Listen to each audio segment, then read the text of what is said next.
Hi, welcome to the channel Divya Parthiban. நேற்று காலையில் வந்த ஆயில் மழை. ஆக்சுவலி ஈரானில் இருக்கிற மக்கள் அனைவரும் இன்னைக்கு காலையில் ஏஞ்சிக்கும் போதே அவங்களுக்கு ஒரு ஷாக்கிங்கான ஒரு விஷயம் நடந்திருக்கு. அது என்னன்னா, அவங்களுடைய வானம் மிகவும் கருமையாக இருந்திருக்கு. அங்கே மேகங்கள்ல இருந்து வந்த மழை ஆயிலை கொண்டு வந்து அவங்க கிட்ட சேர்த்திருக்கு. அது என்ன ஆயில் மழை? இதற்கு முன்தினம் நடந்த ஒரு தாக்குதலின் பிரதிபலிப்பாக இந்த ஆயில் மழை அவங்க கண்ட்ரியில் வந்திருக்கு. அதாவது யூஎஸ் ஈரான் மேல அவங்க அவங்களுடைய தாக்குதலை நடத்திருக்காங்க. அதுவும் எந்த மாதிரியான ஒரு ஏரியால நடத்திருக்காங்க பாருங்க. டெஹரன்ன்றது அந்த கண்ட்ரியோடைய கேபிட்டல். அந்த கேபிட்டல்ல தான் அவங்க ஆயிலை உற்பத்தி செய்யக்கூடிய, அதாவது க்ரூட் ஆயில இருந்து different types of oil, petrol, diesel அந்த மாதிரி எடுக்கிற ஒரு ஃபேக்டரிஸ் அவங்க ரன் பண்ணிட்டு இருக்காங்க. It's in safe mode. But இவங்க என்ன பண்ணிருக்காங்க, அங்க அட்டாக் நடத்திருக்காங்க. அந்த அட்டாக்ல ஃபயர் ஆயிருக்கு. அந்த ஃபயர் 50 ஃபீட்டுக்கு எரிஞ்சிருக்கு, கொழுந்து விட்டு. ஸோ இந்த மாதிரி இருக்கும்போது அங்கே உருவாகின அந்த ஒரு புகை மட்டுமே அந்த கண்ட்ரி முழுவதும் பரவி இன்னைக்கு மார்னிங் அந்த மக்கள் அதை பார்த்து தான் ஏஞ்சிருக்காங்க. அதுலேருந்து வந்த மழை தான் இந்த ஆயிலை கொண்டு போயிட்டு அங்கேருந்து மழை பொழிவாக கொண்டு சேர்த்துருக்கு. இந்த யூஎஸும் இஸ்ரேலும் அவங்க கண்ட்ரியை மட்டும்தான் தாக்குறதா நினச்சி இவங்க டீஃபால்ட்டாக அவங்களையே அவங்க தாக்கிட்டு இருக்காங்க. அங்கே பெய்த அந்த மழை அவங்கள மட்டும் தான் பாதிக்க போதா? இது ஒரு மிகப்பெரிய கேள்விக்குறல். ஏன்னா இது ஒரு எக்கலாஜிக்கல் சிஸ்டமையே மாற்றக்கூடிய ஒரு விஷயம்.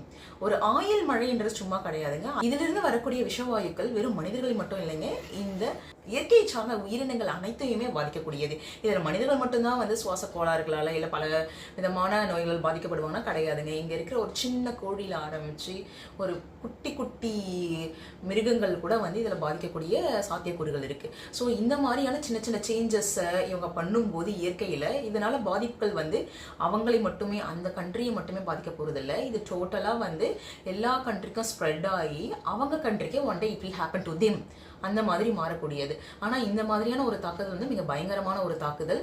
ஏன்னா அவங்களுடைய வாழ்வாதாரமாக இருக்கக்கூடியது அந்த ஆயில் தான். அதன் மீதே அவங்க தாக்குதலை ஏற்படுத்தியிருக்காங்க. இது எதனால நடந்துச்சு அப்படின்னு பார்க்கும்போது, ஈரான் கோவத்தில் என்ன பண்ணியிருக்காங்கன்னா, இவங்க அவங்களோட நெய்பரிங் கண்ட்ரி மேலேயே தாக்குதல் நடத்திருக்காங்க. துபாயில், குவைத்தில், அந்த மாதிரி சில கண்ட்ரீஸில் ஈரான் போயிட்டு தாக்குதல் நடத்திருக்காங்க. அதுவும் பிக் பில்டிங்ஸில் அவங்க டோட்டலாக டேமேஜ் பண்ணியிருக்காங்க. இதனுடைய தாக்குதலாக யூஎஸ் அண்ட் இஸ்ரேல் அவங்க மீதே திருப்பி பண்ணியிருக்கோம் அப்படின்னு இவங்க எக்ஸ்பிளனேஷன் கொடுக்குறாங்க. But what is the trigger point? That is very important.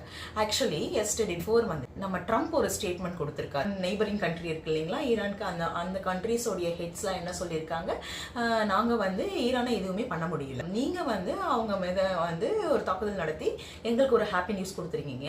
அந்த மாதிரி ஒரு தேங்க் ட்ரம்ப்புக்கு பண்ணியிருக்காங்கன்னு சொல்லி நம்ம ட்ரம்ப் ஒரு ஸ்டேட்மெண்ட் கொடுத்துருக்காரு. இந்த ட்ரிகர் பாயிண்ட் தான் இந்த வாரம் அடுத்த ஸ்டெப்புக்கு மூவ் பண்ணியிருக்கு.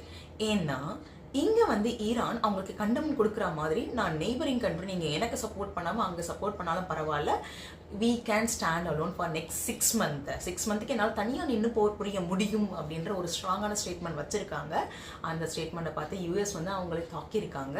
இது எல்லாமே நடந்துருச்சு. ஆனால் இது எப்போ அவங்க நெய்பரிங் கண்ட்ரியை ஈரான் தாக்குனாங்கன்னு பார்த்தா நம்ம ட்ரம்ப் கொடுத்த ஒரு ட்ரிகரிங் ஸ்டேட்மெண்ட்டால். இது எப்படி அட்டாக் பண்ணியிருக்காங்க பாருங்கள். அவங்களுடைய வாழ்வாதாரத்தின் மீது அடிச்சிருக்காங்க. அது மட்டும் இல்லாமல் அங்கே அவங்க யூஸ் பண்ணுற அந்த ஆயிலை வச்சு எக்கலாஜிக்கல் சிஸ்டமையே மாற்றக்கூடிய அளவுக்கு ஒரு பெரிய ஒரு தாக்குதலை அங்கே பண்ணியிருக்காங்க. கண்டிப்பாக இது கொஞ்ச நாளில் என்ன ஆகும்னா அடுத்த ஸ்டெப்க்கு இது ப்ரொமோட் ஆகும். ஏன்னா நம்ம ட்ரம்ப் என்ன பண்ணியிருக்காரு பாருங்க, இங்கேயே ட்ரிகர் பண்ணிட்டாரு.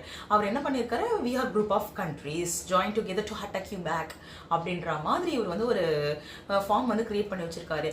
இந்த வார் இப்போ ஒரு ஸ்டெப் ஃபார்வர்டு ஆகுது. ஏன்னா இதுக்கு முன்னாடி ஒரு கண்ட்ரிக்கும் நடந்த இந்த வார், ஃபர்ஸ்ட் ஒரு கண்ட்ரி எதிர்த்து 2 கண்ட்ரி ஜாயின் பண்ணாங்க. இப்போ என்ன பண்ணியிருக்காங்க, அதை தொடர்ந்து எனக்கு இந்த மாதிரி கண்ட்ரிஸ் தேங்க் பண்ணியிருக்காங்க. So they are also supporting அப்படின்ற மாதிரி இவர் ஒரு ஸ்டேட்மெண்ட் ட்ரிகர் பண்ணி கொடுத்துருக்காரு. இந்த ட்ரிகரிங் பாயிண்ட். ஸோ இந்த மாதிரி இது குரூப் பீசமாக மாறும் பொழுது கண்டிப்பாக இது ஒரு தேர்ட் வேர்ல்டு வார்க்கான அடுத்த ஸ்டெப்புக்கு மூவ் பண்ணுறதுக்கான ஒரு இடமா நம்ம பார்க்கப்படுது. ஸோ இதில் எது ஒரு மோசமான நிலைமைனா, ஒருத்தருடைய ஈகோ யார் பாதிக்கப்படுறாங்கன்னு பார்க்கும்போது அப்பாவி மக்கள் தான். இதில் இந்தியா பாருங்க, ஈரானுடைய ஒரு கப்பலுக்கு வந்து இந்தியாவினுடைய துறைமுகத்துல ஸ்டே பண்றதுக்காக ஒரு பாதுகாப்பின் அடிப்படையில் வந்து நம்ம பெர்மிஷன் கொடுத்துருக்கோம். ஆனாலும் இங்க ஒரு சிலருடைய ஈகோக்காக இந்த எக்காலஜிக்கல் மாறுறது மட்டும் இல்லாம இருக்கும், அங்கங்க வாழக்கூடிய இந்தியர்கள் பேனிக் ஆகி அவங்க எல்லாருமே ரிட்டர்ன் ஆயிட்டு இருக்காங்க அவங்களுடைய சொந்த நாட்டுக்கு. இது இந்தியர்களையும் தாக்குது, அது மட்டும் இல்லாம எக்காலஜிக்கல் சிஸ்டமே பாதிக்கப்படுது, மனிதர்களை மட்டும் இல்ல மற்ற உயிரினங்களையும் தாக்குது. ஒரு நாள் நம்ம சஃபர் ஆனாலும் அடுத்த நாள் வந்து மற்ற நாட்டை நான் சஃபராக்கியே தீருவேன்ற அந்த ஈகோ வந்துட்டு 2 பேருக்கான ஈகோ. இந்த ஈகோல இங்க பாதிக்கப்படுறது ecology system as well as நம்மளுடைய வாழ்வாதாரம் தான். ஸோ இதை எல்லாரும் அண்டர்ஸ்டாண்ட் பண்ணிக்கிட்டு கண்டிப்பா வந்து இதற்கு ஒரு முற்றுப்புள்ளி வைக்கப்பட வேண்டும். இல்லாட்டி இது வந்து அடுத்த ஸ்டேஜுக்கு ப்ரமோட் ஆகிட்டு இருக்க இது அடுத்த ஸ்டேஜாகவே மாறதுக்கான ஒரு வாய்ப்பும் இருக்கிறது. தேங்க்யூ ஃபார் வாட்சிங் this. If you want more information, subscribe to my channel. Thank you. Bye bye.